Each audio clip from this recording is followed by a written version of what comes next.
बिस्मिल्लाहिर्रहमानिर्रहीम। अस्सलामु अलैकुम रहमतुल्लाहि व बरकातुहू। फरमान रसूल के चैनल की जानिब से आज मैं अपने प्यारे भाइयों को रसूल करीम सल्लल्लाहु अलैहि वसल्लम का एक बहुत ही खूबसूरत फरमान सुनाऊंगा।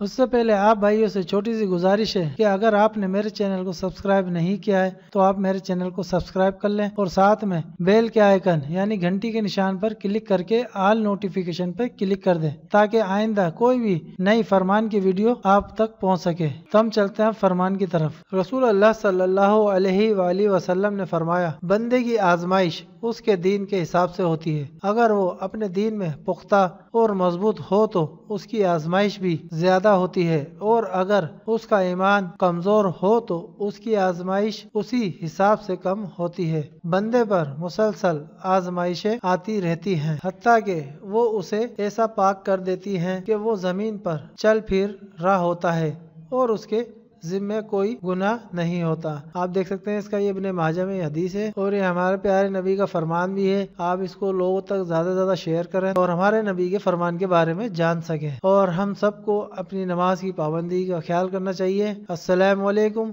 रहमतुल्लाहि व बरकातुहू। फिर से मैं दोहरा देता हूँ, रसूल अल्लाह सल्लल्लाहु अलैहि वसल्लम ने फरमाया, बंदे की आजमाइश उसके दीन के हिसाब से होती है। अगर वो अपने दीन में पुख्ता और मजबूत हो तो उसकी आजमाइश भी ज्यादा होती है, और अगर उसका ईमान कमजोर हो तो उसकी आजमाइश उसी हिसाब से कम होती है। बंदे पर मुसलसल आजमाइशें आती रहती हैं, हत्ता कि वो उसे ऐसा पाक कर देती हैं कि वो जमीन पर चल फिर रहा होता है और उसके जिम्मे कोई गुनाह नहीं होता। आप देख सकते हैं इसका ये इब्ने माजा में हदीस है और ये हमारे प्यारे नबी का फरमान भी है। आप इसको लोगों तक ज्यादा से ज्यादा शेयर करें और हमारे नबी के फरमान के बारे में जान सके। और हम सबको अपनी नमाज की पाबंदी का ख्याल करना चाहिए। अस्सलामु अलैकुम रहमतुल्लाहि व बरकातुहू।